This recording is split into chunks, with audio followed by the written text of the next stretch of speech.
Le Coupe du Monde, FIFA Cup, FIFA svetsko prvenstvo.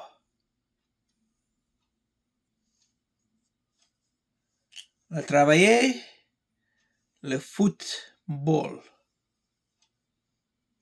En travailler, le football. Travailler.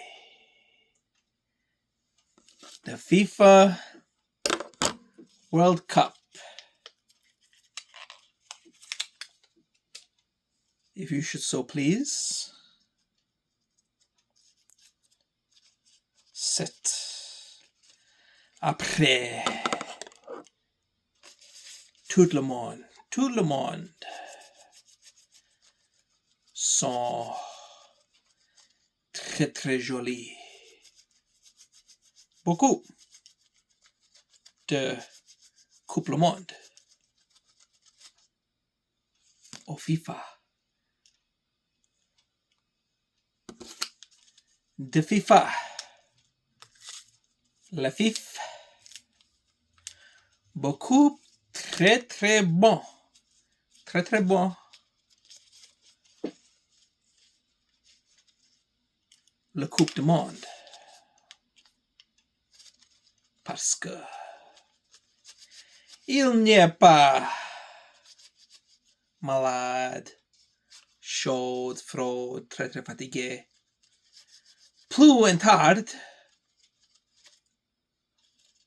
ils sont beaucoup jolis.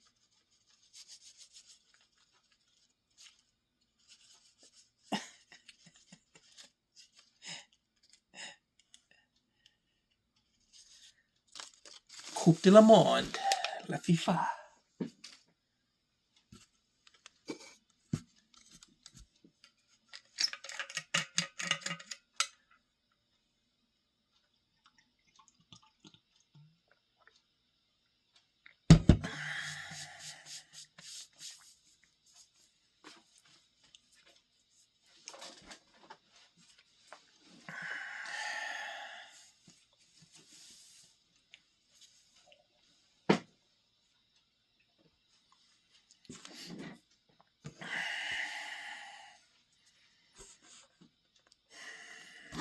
La Coupe du Monde sont travaillés a Blaños comerá mañana. Buenos. Yes, here, Conl.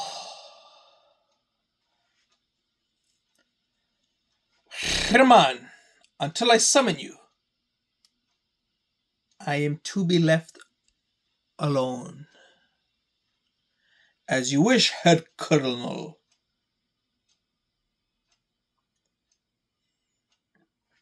Est-ce que le propriétaire de Perrier LaPadite?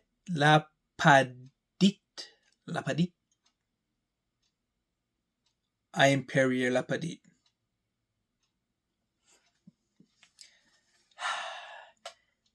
It is a pleasure to meet you, Monsieur LaPadite. I am Colonel Hans Landa of the SS. How may I help you? I was hoping you could invite me inside your home and we may have a discussion.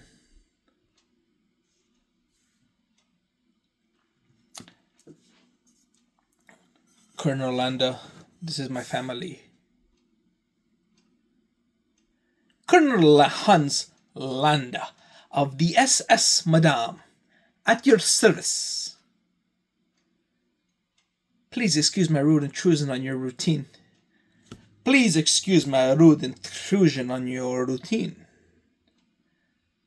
Don't be ridiculous, Head Colonel.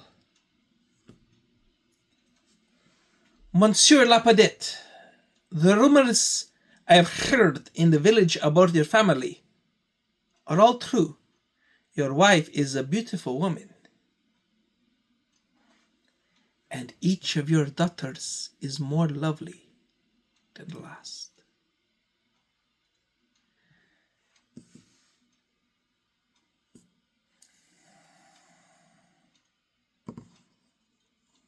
Merci. Please have a seat. Charlotte, would you be so good as to get the Colonel some wine?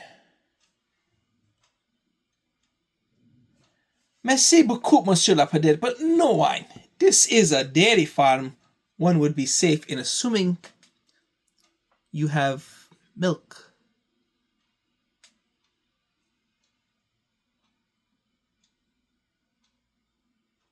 Oui. And milk it was what I preferred. Very well.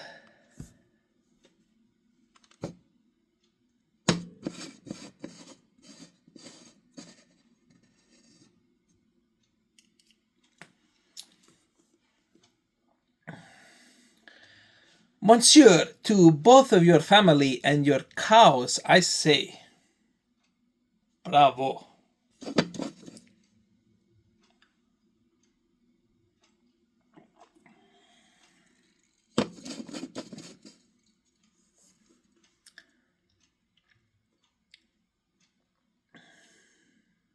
Merci.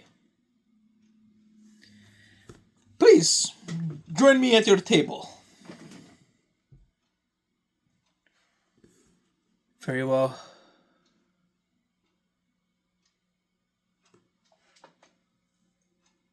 Monsieur LaPadite, what we have to discuss would be better discussed in private. You'll notice I left my men outdoors. If it wouldn't offend them, could you ask your lovely ladies to step outside? You're right. Charlotte, would you take the girls outside? The Colonel and I need to have a few words. Monsieur LaPadite, I regret to inform you I've exhausted the extent of my French. To continue to speak it so inadequately would only serve to embarrass me. However, I've been led to believe you speak English quite well.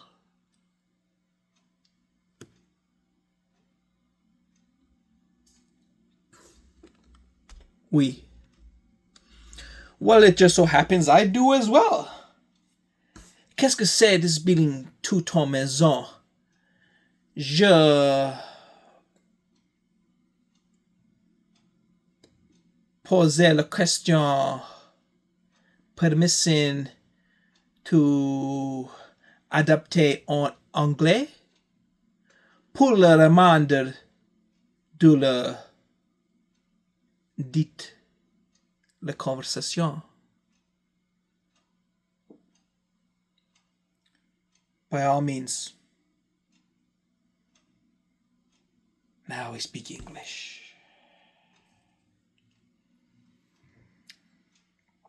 Monsieur LaPadite, while I'm very familiar with you and your family, I have no way of knowing if you are familiar with who I am.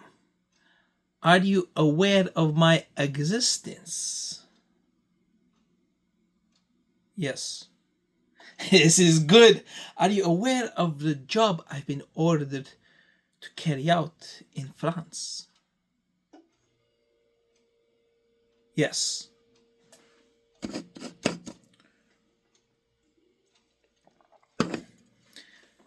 Please tell me what you heard.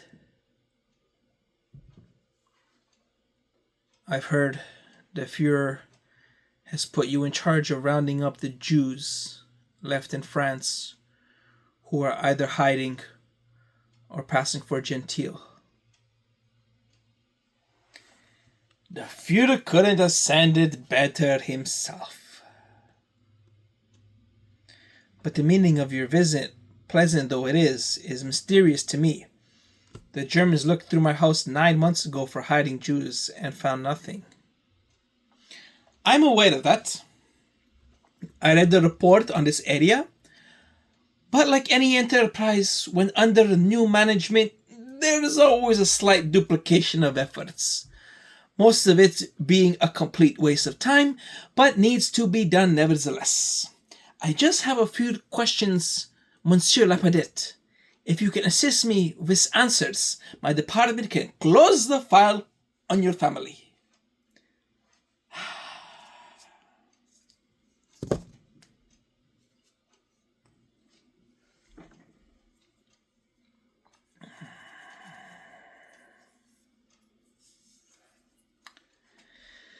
Now, before the occupation, there were 4 Jewish families in this area, all dairy farmers, like yourself. The Lovets, the Doloraks, the Rollins, and the Dreyfuses. Is that correct?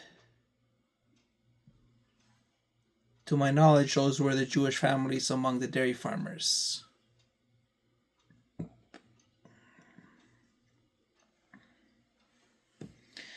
Now, according to these papers, all the Jewish families in this area have been accounted for except the Dreyfuses.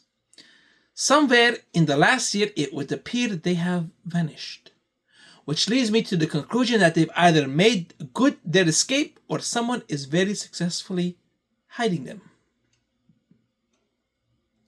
What have you heard about the Dreyfus, Monsieur LaPadite? Only rumors. I love rumors. Facts can be so misleading, while rumors, true or false, are often revealing. So, Monsieur LaPadite, what rumors have you heard regarding the Dreyfuses? Speak freely, Monsieur LaPadite. I want to hear what the rumors are, not who told them to you. Again, this is just a rumor, but we heard the Dreyfuses had made their way into Spain. So, the rumors you've heard have been of escape. Yes. Were the LaPadites and the Dreyfus friendly? We were families in the same community, in the same business. I wouldn't say we were friends, but members of the same community. We had common interest. Having never met the Dreyfus, would you confirm for me the exact members of the household and their names? There are 5 of them. The father, Jacob, wife, Miriam, her brother, Bob. How old is Bob? 30, 31. Continue. And the children, Amos and Shoshana. Ages of the children? Amos 6, I believe, and Shoshana was 15 or 16. I'm not really sure.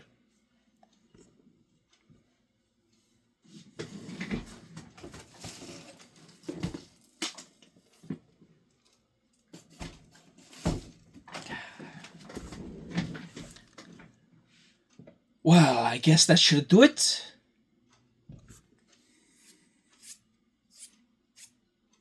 However, before I go, could I have another glass of your delicious milk? But of course.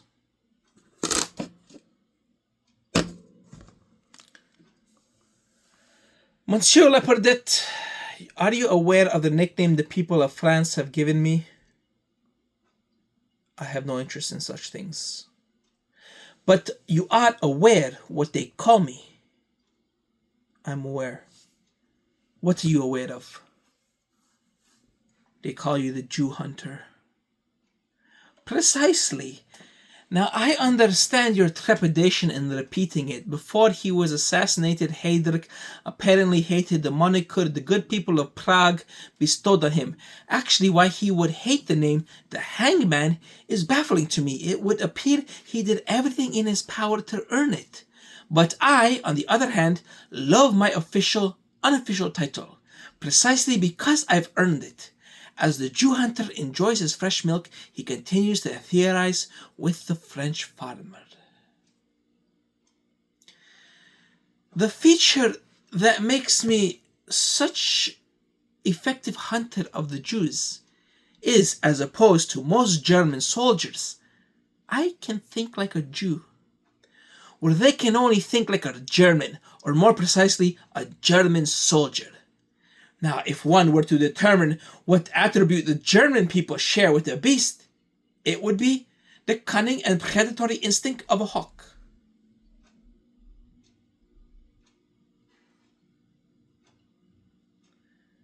But if one were to determine what attributes the Jews share with the beast, it would be that of a rat. Now, the Führer and Goebbels' propaganda has said pretty much the same thing. Where our conclusions differ is I don't consider the comparison an insult. Consider for a moment the world a rat lives in. It's a hostile world indeed. If a rat were to scamper through your front door right now, would you greet it with hostility? I suppose I would. Has a rat ever done anything to you to create this animosity you feel toward them? Rats spread disease. They bite people. Unless some fool is stupid enough to try and handle a live one, rats don't make it a practice of biting human beings. Rats were the cause of the bubonic plague, but that was some time ago. In all your born days, a rat has ever caused you to be sick a day in your life. I purpose to you any disease a rat could spread, a squirrel could equally carry. Yet, I assume you don't share the same animosity with squirrels that you do with rats, do you? No. Yet they are both rodents, are they not? And except for the fact that one has a big bushy tail, while the other has a long repugnant tail of rodent skin, they even rather look alike, don't they? It is an interesting thought, Colonel. However interesting as the thought may be, it makes not one bit of difference to how you feel. If a rat were to scamper to your door this very minute, would you offer it a saucer of your delicious milk? Probably not. I don't think so. You don't like them. You don't really know why you don't like them. All you know is you find them repulsive.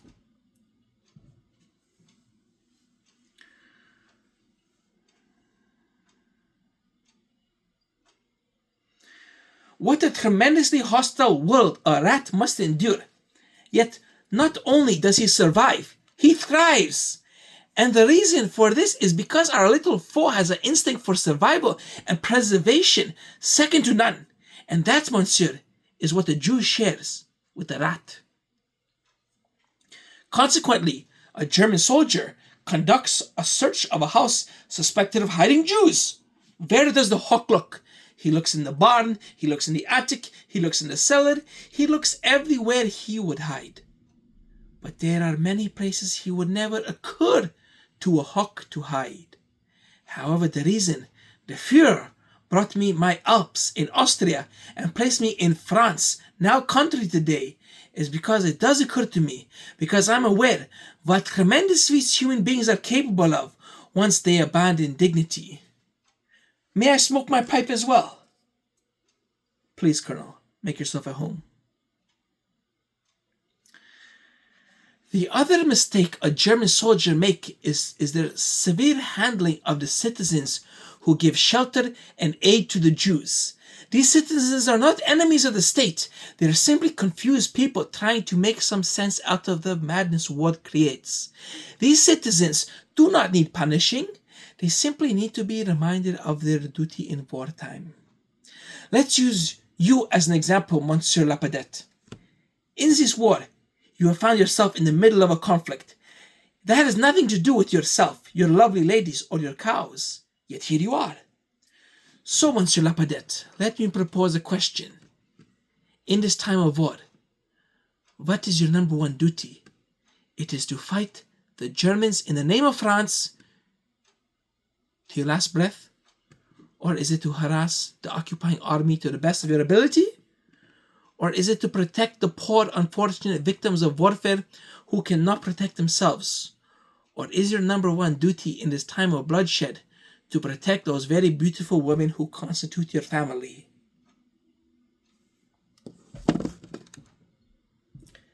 That was a question, Monsieur LaPadite. In this time of war, what do you consider your number one duty? to protect my family. Now my job dictates that I must have my men enter your home and conduct a thorough search before I can officially cross your family's name off my list. And if there are any irregularities to be found, rest assured they will be. That is, unless you have something to tell me that will make the conducting of a search unnecessary. I might add also that any information that makes the performing of my duty easier will not be met with punishment. Actually, quite the contrary, it will be met with reward. And that reward will be your family will cease to be harassed in any way by the German military during the rest of our occupation of your country.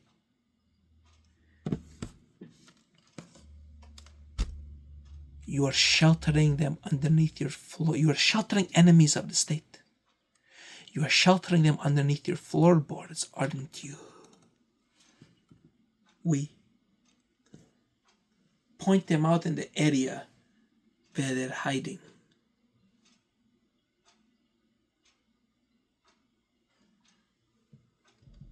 Since I haven't heard any disturbance, I assume that while they're listening, they don't speak English. I'm going to switch back to French now, and I want you to follow my masquerade. Is that clear? Yes, Colonel Landa stands up from the table, switching to French. Monsieur LaPadite, merci pour ton lettre et ton hospitalité.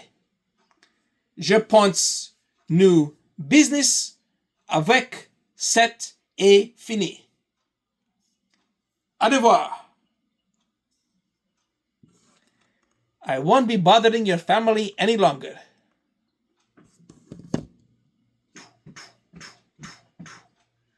So, Monsieur and Madame LaPadite, I bid you adieu.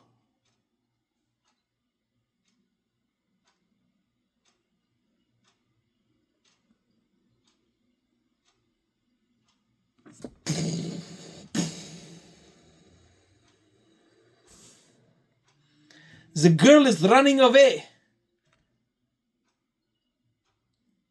Au revoir, Shoshana.